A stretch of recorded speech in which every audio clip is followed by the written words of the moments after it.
So this is a session we normally offer at the Dyer Center, probably once or twice a year, typically in preparation for our big idea pitch competition. But we're thrilled to be able to present it today as part of Professor Carr's social entrepreneurship course. So as mentioned, I'll spend about a half hour just kind of talking about the business model canvas. And it's a very popular tool to help us think about the key elements that are involved in any type of endeavor, right? A business endeavor, social or for-profit. And so we'll talk about, you know, what are the elements of that, and then we'll break out into the breakout sessions, and then I'll have your team basically decompose or deconstruct some business, and that business can be the one you're working on for your teams right now. Now, I know some of the teams are working on projects that aren't as well formed out, so maybe that's more difficult. Perhaps you pick an existing business. It could be Apple, it could be Lafayette, it could be anything. And I'll be floating around the different breakout sessions to help. And then time permitting, perhaps Professor Carr, we could have them present to each other so they could share what they came up with and perhaps get some feedback from your peers. Absolutely. Trying to think if there, well, I don't think there's anything else I want to add to that. We can go ahead and get started. So let me share my screen. Okay, can everyone see that? We're good, Robbie, thank you.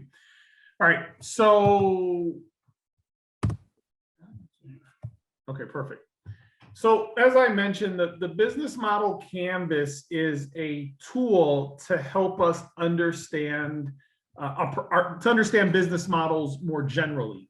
And so then the question becomes, you know, what is a business model? And typically it's a way of thinking about how an organization creates or captures value, right? And at the end of the day, every organization has to have some value creation initiative. There's a reason why an organization exists.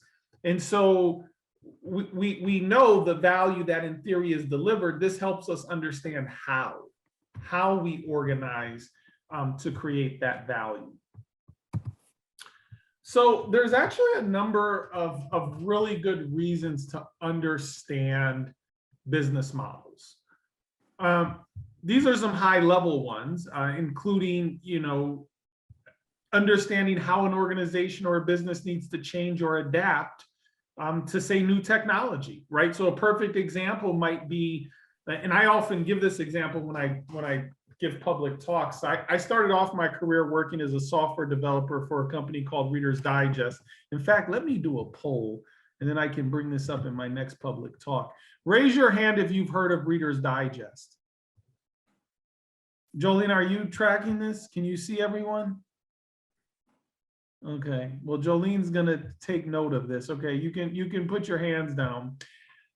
Reader's Digest used to be a household name. I mean, they were a global publisher. I don't need Professor Johansson or Professor Carr to tell you. I mean, they were a pretty big deal. And so when I said, you know, I work for Reader's Digest, it was like saying I work for Google or something, right? Like I was at a very well-known company. The fact that very few of you probably have heard of them kind of tells you what changing consumer preferences and technology has done to them. And so this would have been a great tool for the executive at Reader's Digest to think about as we looked at how we created value, being able to anticipate or think through how technology and digital consumption of information would impact that business. Unfortunately, it was much later that they chose to make that decision. And last I heard, they were emerging from their second bankruptcy. Other reasons to understand business models, trying to understand new ways to serve your customers. It's a way for investors to understand your business. And again, this kind of goes back to the first point, mitigating the risk. But I would also suggest that as you start your professional careers, it makes sense to understand the business model of the organization you're working in, right? And tell me why you think it might make sense. I'd be curious if anyone can chime in and tell me, why do you think it makes sense you go work at a company, right? Whatever that organization is. Why do you think it makes sense to understand the business model? And do I have to call on people, or can everyone just like kind of talk? But I will call on people. I know some of you, so you know I will call your name. Why does it make sense? You get hired for an organization, right? Why does it make sense to understand the business model of the organization in addition to the role? I mean, obviously you need to understand your role in the part you're going to play, but why does it make sense to understand at a larger organizational level how the organization is organized to deliver, create, and capture value? Shova, were you going to put your hand up? I don't know exactly, but I was thinking maybe like to understand how you add value to the larger goal of the business. I like that a lot. Jolene, Shova, are you on campus?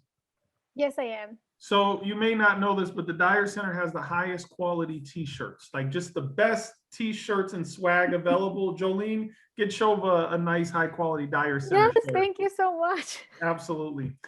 Did anyone else have a thought as to why you get hired to an organization? You should sit down and understand the business model. No? Okay. Well, Shova was 100% correct. I mean, if individually, if you don't understand how the broader organization creates value, then you're not going to understand, first of all, how your piece contributes to that. And secondly, as you start to position yourself professionally, if I was you, I would want to be in the area of the organization that's critical to the overall value creation, right? Because ultimately, that's where you want to be. You want to be in an area, a functional area that's critical to the success of the organization. That's where you want to position yourself. And ultimately, you're tied to this organization. And so I had to make the decision as a 27-year-old software developer. The writing was on the wall for Reader's Digest. I understood our business model was fundamentally challenged. And I ended up taking a position at a Fortune 500 healthcare company. And like 6 months after I did that, word came out that they were outsourcing all of the IT work to a company overseas, right? So you want to understand how your organization creates value so you can figure out how you can contribute to it. And as a consultant, as other different disciplines you might be involved in, you're going to be asked to help people improve their business model, so you should understand that. Yusuf, could I add one more thought there? Yeah, please. That my first thought went to the ethical considerations of the business that you're working for, that you want to understand how they're extracting resources from whom and to what benefit would be important for a lot of these students who are wanting to make sure that their efforts go toward justice and goodness. Knowing how that business model intends to work is important for that. That is a great point. That's a great point. Yep. Mm-hmm. So there's 4 key pieces that we're going to talk about, broadly speaking. There's elements that are going to be organized underneath these sections, but a business, you're going to have infrastructure. How are you going to do it? Like, how do you create that value? What is it? What is the offering? What's your value proposition? Who are your customers? And then financially, I mean, what's the revenues? What's the expenses? I'm sure you've talked about viability of ideas. And ultimately, if your revenues don't exceed your expenses, you don't have a business idea. And in fact, the IRS says that if you lose money every year, you don't have a business, you have a hobby. And so, it's the way it works. So first element of the business model canvas, and I should have shown you overall what this looks like, but you'll see when you download the template. But it's broken out into like 7 different sections. And so one of the first sections of the business model canvas, or as you're thinking about the business model of the organization you're trying to build or one you're working for, is who are the customers, right? What are the different types of customers that you're trying to solve the problem for? And these are kind of the general types of customers that are typically described. So mass market, niche market, segmented, diversified, and multi-sided. Can someone tell me the name of a company that serves the mass market? Oh, come on, this is the easiest one. Wait until I ask someone to come up with the multi-sided company. Even, okay, so, and this isn't to shame the students, but you guys might not know, maybe you've met my daughter Chloe before, and Chloe is often at Lafayette and in the Dyer Center, and she even answered it. She wrote down and said, Dad, Amazon. All right, so now my 12-year-old answered that one. So now we'll move on. And I'll say, give me an example of a niche market. Give me a company of an organization that, or give me the example of a company that serves a niche market. Surety bond companies. I'm sorry? Surety bond companies, for example, like, because surety bonds, they're not actually credits and not actually insurance. So they kind of work in the niche market. Okay, I didn't, I'm sure she's, I'm sorry, one more, can someone tell me? Surety bonds. Oh, yes, exactly, yes. What about, so let's talk about diversified and multi-sided, because those aren't as clear. Does anyone know what a diversified customer segment strategy would mean? It's a little tougher one. So basically that means you have completely different customers with basically completely different needs. They're not related at all. Is that where like you have business to business and business to consumer suppliers in that example? You could. The archetypal example I often think about actually again is Amazon, because think of their two big business. Actually, they have three big almost businesses inside of Amazon. What's one of the businesses? Web services. Yes, right. Infrastructure. What's another type of Amazon business? Right. Retail. Right. So those two things are the people buying infrastructure services from Amazon are very different than me, buying lacrosse gear from my daughter from Amazon. And so it's a diversified customer segment strategy that they've deployed. Anyone want to weigh in on what a multi-sided customer segment strategy might be? Mickey? Well, Amazon would be considered one also. Oh, why? Why would they are, but why? I mean, that's a good question. I mean, it's because they really operate in different sectors or different, or like, I don't know. That's a good question. Yeah. So where the multi-sided varies from the diversified is where the two different groups, they're different, but they almost need each other, right? One depends on the other. So think like Craigslist. You have people who are going to buy stuff on Craigslist, but I'm only going there to buy stuff if there's people there selling stuff on Craigslist, right? And so the more of these two groups that go on the platform, you have what's called network effects, right? That the more people on the platform, the more beneficial engaging with the platform is, right? And so Amazon is actually a great example of that, because increasingly, as you probably know, a lot of the retail isn't actually sold by Amazon, right? It's sold by third parties just leveraging their platform. And we're actually going to talk about that a little bit more later. But the key insight here is for you, when you think about a business model, right, broadly defined, right? So this can include, quite frankly, this could include a nonprofit, right? Any organizational, value creation model. Who are we serving? And it's important to identify whether you're trying to take a mass market approach, a niche market approach, a segmented, multi-sided, because that's going to impact, everything is interrelated. And so depending on the customer you're after, that's going to influence other decisions downstream. Do I say it Mickey? Macias.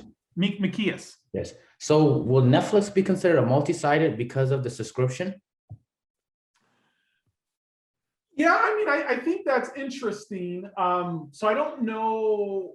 I mean, certainly to the extent that you and I subscribe to Netflix because there's a lot of content, Yes. right? And so if that content did not exist, you and I would not be subscribing to Netflix. But we're going to talk about Netflix more when we get to revenue models, okay? And Professor Carr or Rabia, for some reason, I'm only seeing 6 windows. So if someone's raising their hand or has a question, please just interrupt me so we can make sure, because I'm not intentionally ignoring anyone. I just perhaps don't see you. So anyways, you should be thinking about who are my customers at the end of the day. That's a very important question to ask. Okay, so let's talk about the next element, which is the value proposition. Has anyone heard that term before? What's the value prop? Has anyone heard that lingo? Yeah. So what's unique about it? What is that value you bring to the table, right? And there's several different types of value you can create. Is your product new, right? Is that the space that you play in? It's defining a new market, right? It's just something that did not exist before. It's disruptive in that way. Does it just perform better?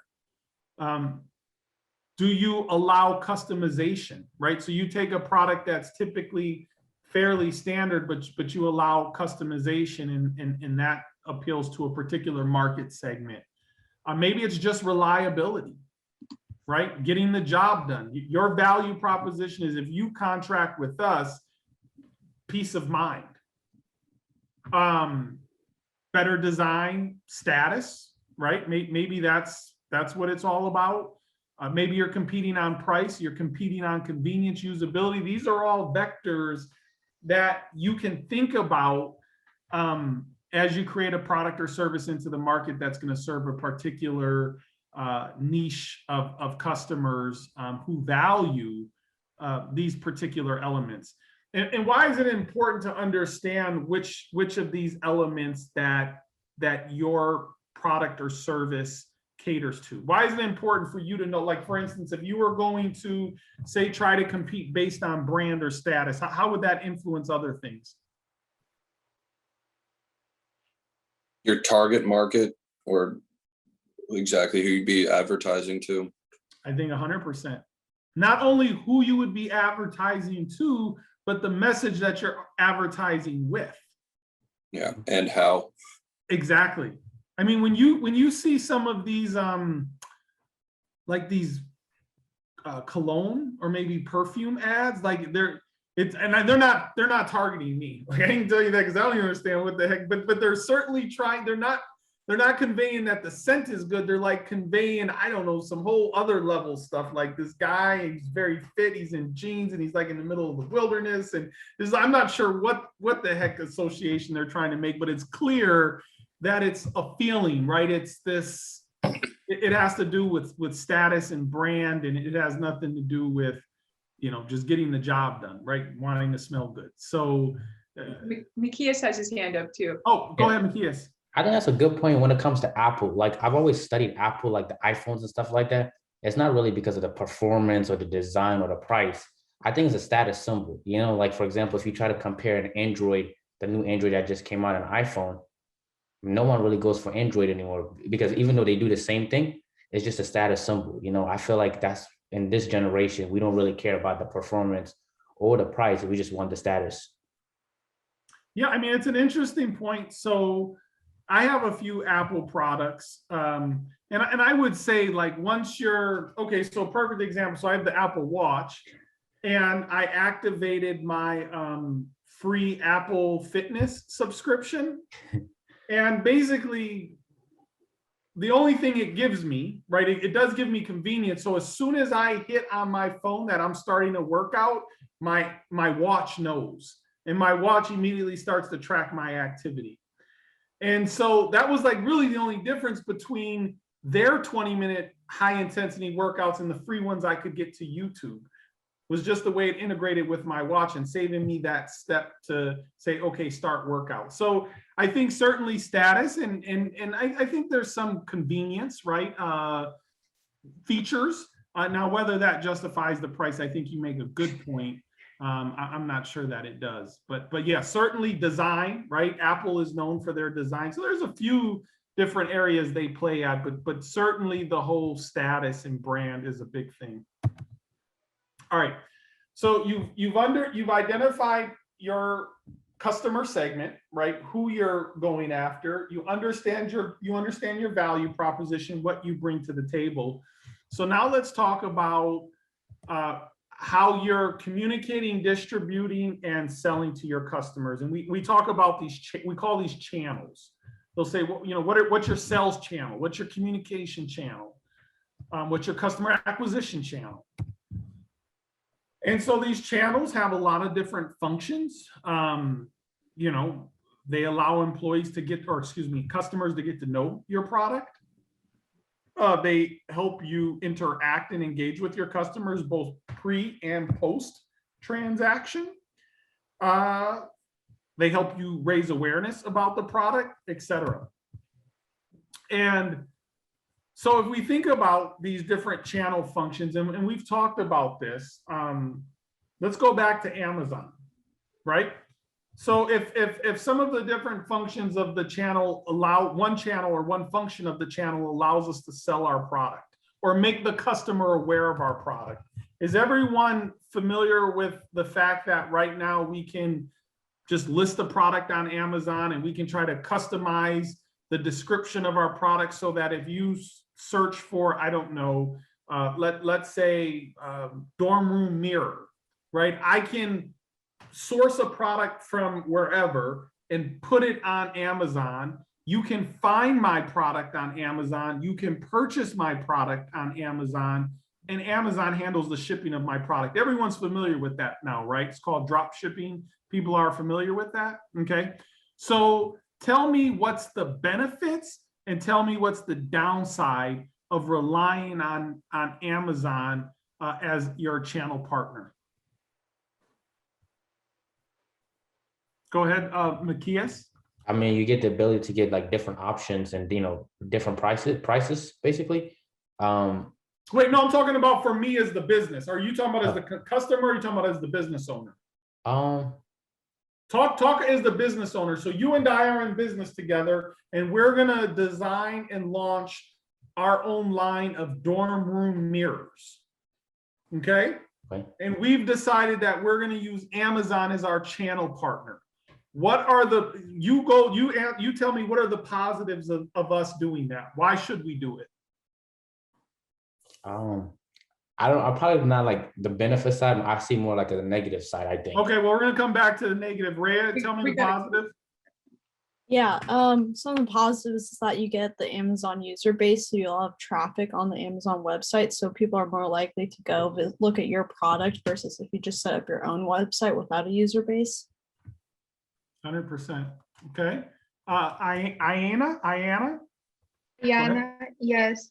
I was thinking of the customer service, for example, like you don't really need to develop your own customer service if you like partner with Amazon because it has its own customer service. So like it kind of saves some funds to you because you're not adding more expenses. Yep, another great point. Brian? You don't have to worry about like storing all of this and shipping it yourself because they can handle it for you. Okay. Yardley, Yardley? did they have their hand up? Yep.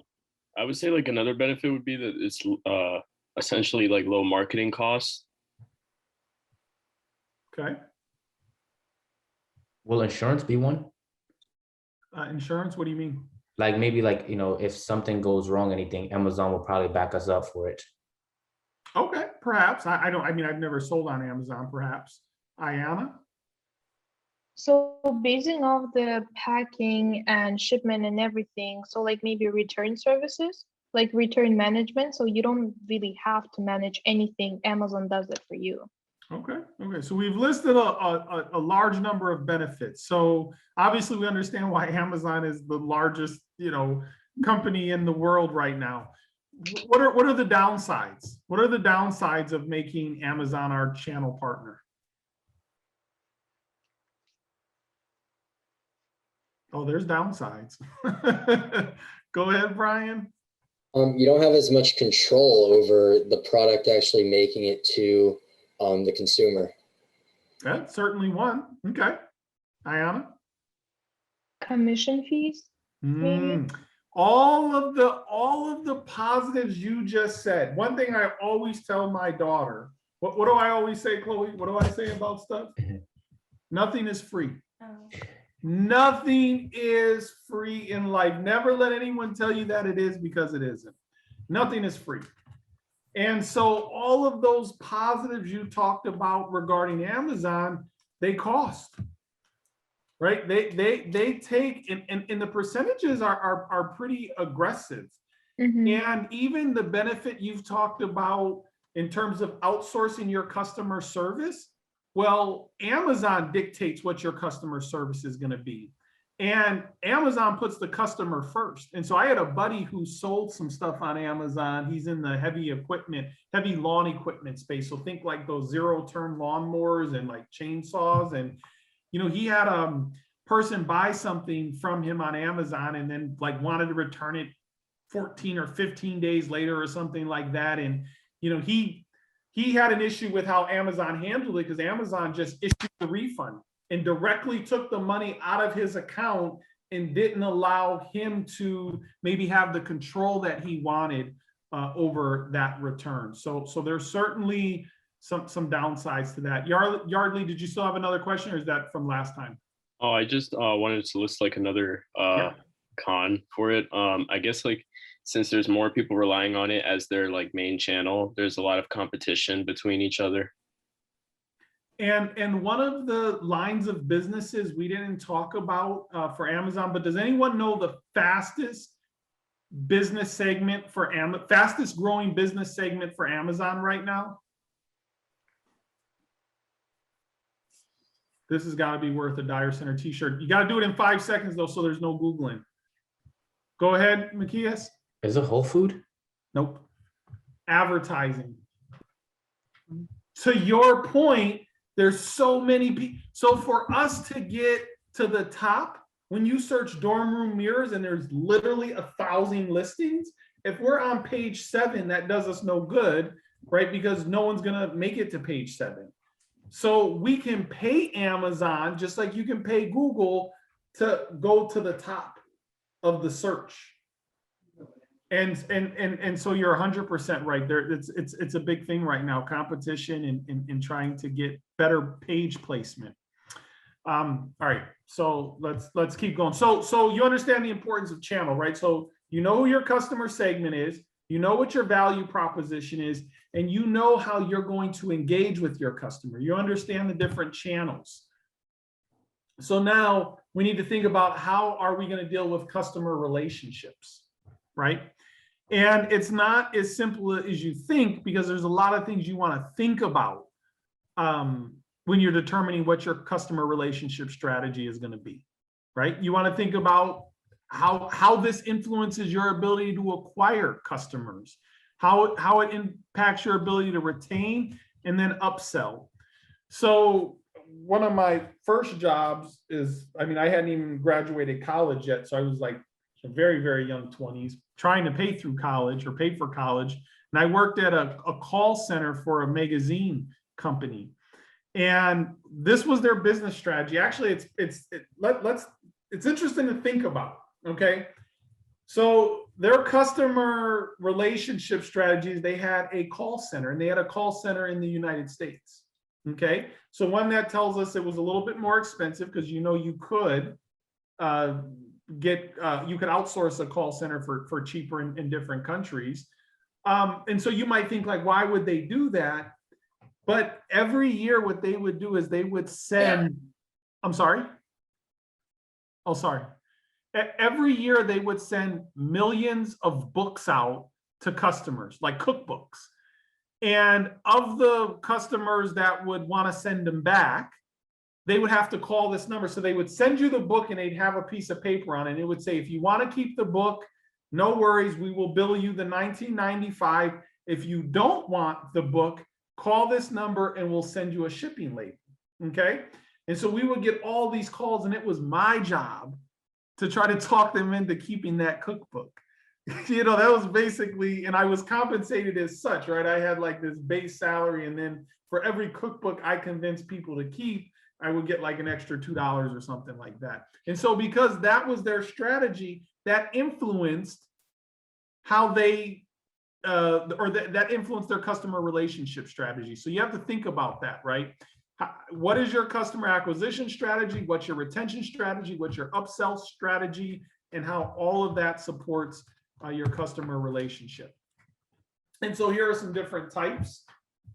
I don't know, is there anything we need to say about this? Does all this seem intuitive, or does anyone have any commentary about these different types?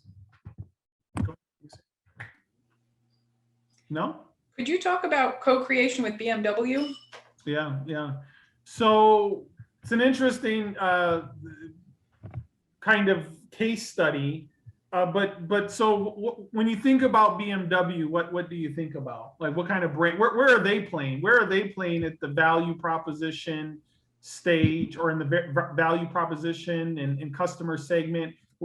Talk to me about the BMW brand. What do you think about it? Like, what do you think? Who do you think are their customers? What do you think their kind of marketplace strategy and positioning is? Is it mass market? No, it's like more high-end cars. Yeah. What else would you say about BMW consumers? Any general thoughts? Anyone know anyone who drives a BMW? I generally think of them as older, but I don't know that that's true. Maybe because when you're young, you usually can't afford it. That might be.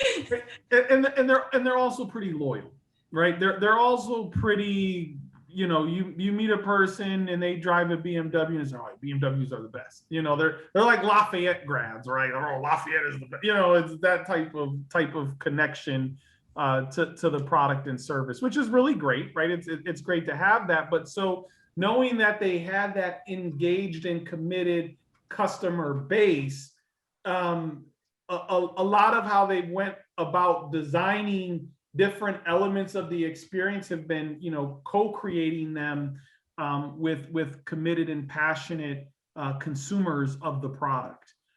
And so, I mean, it's somewhat related to the communities. I mean, yeah, like, I mean, when I think of community forums, I think of like Duolingo, right? If anyone uses Duolingo and you have a question, has anyone used Duolingo? No one's used Duolingo?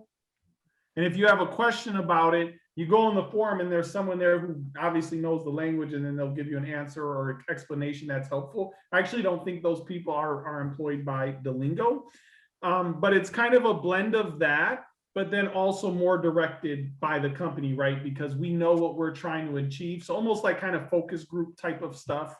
But yeah, just kind of calling on that reliable, passionate, committed customer base to help them create the best customer experience for others. Yusuf, Shobha had her hand up and it's down now. Are you? Oh, well, I was just going to answer about co-creation, but I think Yusuf already explained. I was just going to say it's more like collaboration because their customers are so few. They probably like work very, very closely figuring out like maybe colors and like specific things that their customer wants. Yeah, no, I mean, I think it's, and it's increasingly becoming more common that it's no longer, you know, the product designer in the back room designing something for you. It's about how do we involve the customer earlier and earlier in the process to make sure we're building something that somebody wants.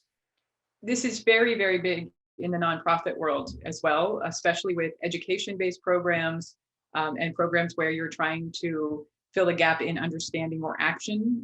So National Science Foundation, I'm an advisor on a project that is about co-creating community discussion forums and teaching museums how to build, which is the Nurture Nature Center model, how to build based on community input about what they want to learn. So you don't even tell people what they need to learn. They tell you what they want to learn, and then you figure out how to deliver it to them, as opposed to the old education model, which says, we have all the knowledge you should know, and we're going to give it to you. So it kind of flips that thinking. And it's very big in lots of nonprofit and kind of social ventures too. So interesting that BMW, I hadn't heard that word applied to a car dealer. So Yeah, yeah. Okay, so now we know the different customer relationship types and we understand how that strategy, our customer relationship strategy, influences other elements of the business. So now this is where the rubber meets the road, right? How are we going to make money? And it's just the reality. How are we going to generate? How are we going to generate money? And there's several different streams, different ways, approaches to generate revenue. And so I guess leaving it to the class, I mean, do all of these make sense? Fixed price, bargaining, auctioning, market dependent, volume dependent? Anyone have anything to add? Any questions about any of those? Could you elaborate on volume dependent? Okay, so that's just simply the more you buy, the cheaper the price you'll get. Contractor price, right? So that's pretty standard. You'll find. I mean, because so I owned a property management company, and we would buy hundreds of thousands of dollars of materials from Home Depot. Just the average weekend warrior improving his house is maybe at the most buying $10,000. I'm not going to pay the same for a bundle of shingles, right? It just doesn't make sense. And so, yeah, that's a pretty common approach. But now I want to ask the class, give me an example. And Jolene, do we have another one of those high quality Dyer Center shirts up for auction here, or up to win? And I don't know if you guys, I don't have my red one on. We got some new ones in that are really nice, but you'll have to see them. So I want someone to tell me give me an example of how technology has enabled a organization or company to move through these different pricing mechanisms. Go for it, Brian. So like a company like eBay, where I don't know how it started out, but I don't know if it started out as auctioning or not. But a lot of the stuff they're selling is auctioned off by a lot of people go on there to auction off the things that they have. But now I guess with technology and computers, it's easier that they can do similar to drop shipping, where you can like with Amazon, where you can like buy fixed price items also. Okay, you got it. That's a great example. What size are you? Medium. Medium. Okay, Jolene, I hope you're writing all these down. We'll have these waiting for you at the Dyer Center. Give one more person a chance to win one. If you can tell me an example of how technology has enabled a company, just like Brian said, it enabled eBay to do both auctioning and fixed price. Can someone give me another example? Diana, I think, has her hand up. Okay. Yeah, so basically what I was thinking is not only eBay, or like it's kind of it affects most of the companies in the market, because like technology kind of helps you improve the pricing and everything strategy, because it helps to diminish the cost or improve the manufacturing process, right? So like it helped a lot the manufacturing companies, I think, or like the manufacturers in general, for example, like the t-shirt manufacturers or like sweatshirt manufacturers. Like by improving their technology, they're improving the innovation, as well as they're improving the process of manufacturing those goods, which kind of helps them to fix the prices they want. So like the marginal cost is kind of fixed for them. And as well as they can like auction as well. And they are also market dependent, because like they are kind of operating in the capitalism structure, which is market dependent. So I think that's kind of allowed not only like certain companies, but like in general, it allowed in the beginning the manufacturing companies to switch between those different streams more than others. Okay, I mean, I'm looking for a specific example. So Rhea, go ahead.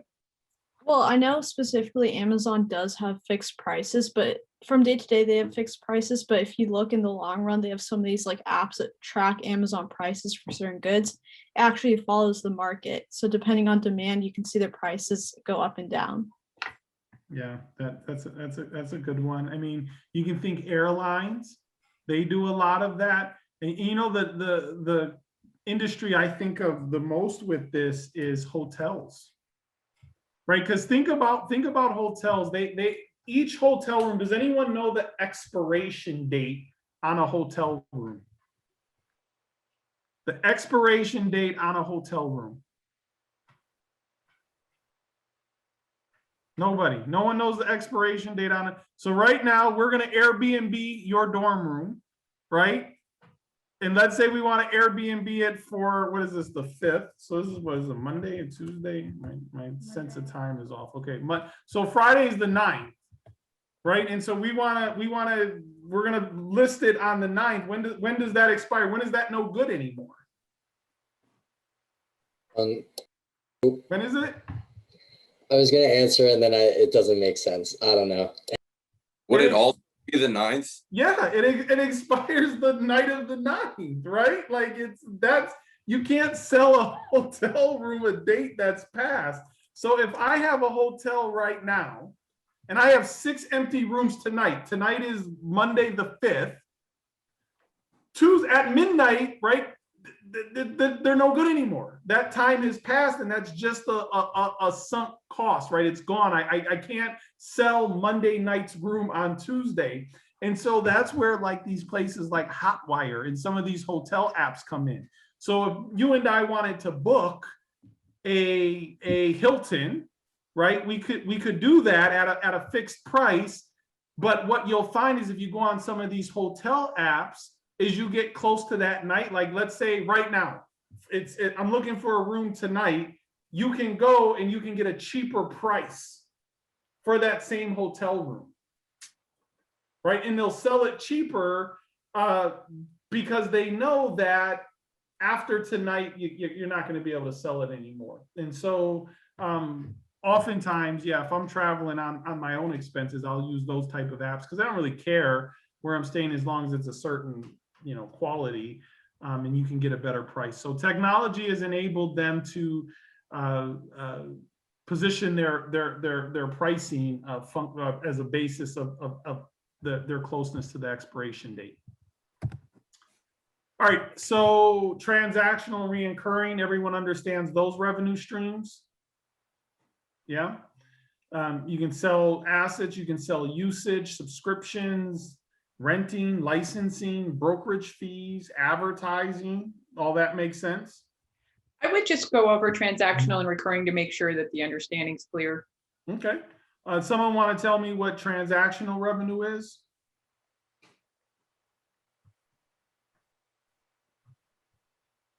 It's not a trick question. It's just nothing I'm going to say is like a trick question. I can try. Isn't it when you buy stuff? It's a transaction. Yep. I went to Mojo's today and bought a jumping monkey. Well, and it's actually expensive, by the way. It was like $750 or something, but that was a transaction. So give me the example of a reoccurring revenue stream. Subscriptions. What was that? Subscriptions. That's an example, right? Like you can reoccurring, like every monthly, I'm charged monthly. So yeah, that would be the difference. Okay. Anyone got any questions about the difference? And the thing is, they're not exclusive. As you're thinking about your idea, your product or your service, ideally, you'd have multiple revenue streams. Right? The more revenue streams, the better. Okay. All right, so we've talked about the customers, the value proposition, the relationship management, the channels, the revenue. So this is really about what do we need to accomplish all of these things, right? What do we need to make it happen? Physically, mentally, financially. these are important considerations because ultimately you're going to have to acquire these key resources to execute on what you're trying to accomplish. And then key activities. So let's think about this for a second. In terms of key resources, let's talk about Lafayette College. What are some of the key resources? So we know who their customer segment is. We know what their value proposition is. We know what their revenue streams are, right? Everyone knows that, right? What are the key resources we need at Lafayette College to do all these things? It's not a trick question. Intellectual. Okay, wait, go ahead. Someone say something. Infrastructure and academic buildings. Yep, you need buildings. You need buildings. Go ahead. My daughter wants to answer this one. What else do we need at Lafayette? Professors. You need professors. So you need human capital, right? You need buildings. You need people. So, you know, these are things like if we were going to build a college right now, a residential liberal arts college, we would have to be having these discussions like these are key resources that we need. What are some of the key activities that we do at Lafayette College to execute on our value proposition? My daughter's over here crushing you guys, and I promise I didn't give her any guidance on this. You know, she gets at college students. I don't know why she hates on college students, but she's like coming at you guys right now with the answers. What do we do at she said except Rabia. We do love Rabia. What do we do at Lafayette? How do we create value? What are you in right now? This is not a trick. What are you doing? What is it? Classroom. I mean, yeah, you're right. We teach you. We teach you. That's a key activity, right? We educate you. And so as we think about that key activity, what are some of the things we need? Well, in this case, now we need Zoom. But this is what you need, right? That's our key activity. That is the core of what we do. And this is important because if you go through, actually I'm not at my office, but there's a book I just read, Built to Last. It's a classic in kind of the business literature genre. And the whole gist of this book, which is like 400 pages, but I can tell you in 2 minutes what it's all about, is that every organization has enduring kind of core values or a core purpose, right? And they give the example of, say, Merck, for instance, and like their core value is to make people healthier. That is what they are all about. Now, and everyone's familiar with Merck, the pharmaceutical company, how they've done that over the years has changed, right? The technology, the approach that they've taken has changed, but they've never veered from that core value and mission. And so kind of your key activities is what is that critical value you provide, even though in time that may change, right? So who would have thought a year ago, a little bit more than a year ago, that we would be delivering our core value to you over Zoom? Nobody would have thought that. I promise you, if they told you that, they're not telling the truth. At Lafayette College, they never imagined that classes would be happening over Zoom. But you have to adapt to rapidly changing conditions. And so, but the key activities are those things that you may change how you do them, but you're still going to do them, right? In the case of the college, it's provide classes and education. Who are your key partners? This is really important to think about. In fact, there's a book that I read about a year or so ago. I don't know that you have to read it, but it's somewhat interesting. It's called Co-opetition. Have you ever heard of that one? Co-opetition. So they're both competitors and cooperators, right? And just because we're in the marketplace going against each other doesn't mean we can't necessarily work together to achieve some kind of common good. And so you need to understand who your key partners are, And there's a lot of different reasons. Your partners can help you achieve economy of scale, mitigate risk, and gain access to particular resources and activities. And so again, going back to Amazon, you and I aren't going to be able to build our own e-commerce platform. Well, I guess we could go to Spotify, but again, or not Spotify, Shopify, but they're again a key partner, right? And then cost structure, how much is it going to cost? Super important. Obviously, you understand that revenue needs to exceed cost, at least in the long run. Otherwise, you don't have a business. Anyone want to give me some commentary on cost-driven versus value creation as far as costs? Different strategies, a cost-driven strategy and a value-driven strategy. Any examples? Who's competing on cost? I'm thinking of a company right now. Who's competing on cost? Shout it out. Shout it out. Who is it? Who? Apple. Apple's competing on cost. No way. Walmart? Walmart. No one shops at Walmart, it's just me. Holy cow. Walmart, like it's all about wringing every single cost out of their entire business model, even if that means half their employees need to receive government assistance in addition to the salary they receive. They are driven by cost. You're not gonna undercut Walmart, not gonna happen, right? And versus a value-driven experience. So here, take it. What do you think? Does Lafayette compete on value or cost? Someone give me an answer to that. Value or cost? What do we compete on? Value. Value. Cost. You think we compete on cost? A little bit. It's a lot of money to go to this. I would say both. School. But so to your but that's we because we are so much money, we don't compete. You can go to a whole lot of schools that are cheaper than Lafayette College. I see what you're saying. Yeah. You see that we don't compete on cost. What we're going to try to convince you is that money we charge, which is significant, there's value to it, right? And so you need to understand, how are you trying to compete? Are you competing on cost, or are you competing on value? And that's going to influence your messaging. It's going to influence your customer relationship strategy.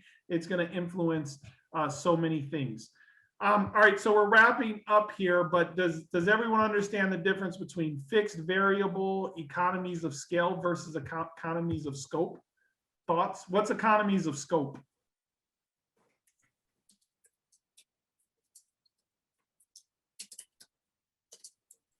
Anyone? Economies of scope. So it's like when two combined goods, it's cheaper to produce two combined goods than like produce them separately. So like, for example, the ski company who produces skis and snowboards, it's cheaper for them to produce both of them together than separately because they use the same system. Okay, it's a good example. It's a good example. And then obviously economies of scale, that's just spreading over that variable, that fixed cost over a greater number of people. All right, what else do we have? Yeah, and that's it. So what we will do, now is Jolene on the call or no? Yes. So Jolene, can you, I'm sorry, go ahead, Jolene. I'm here.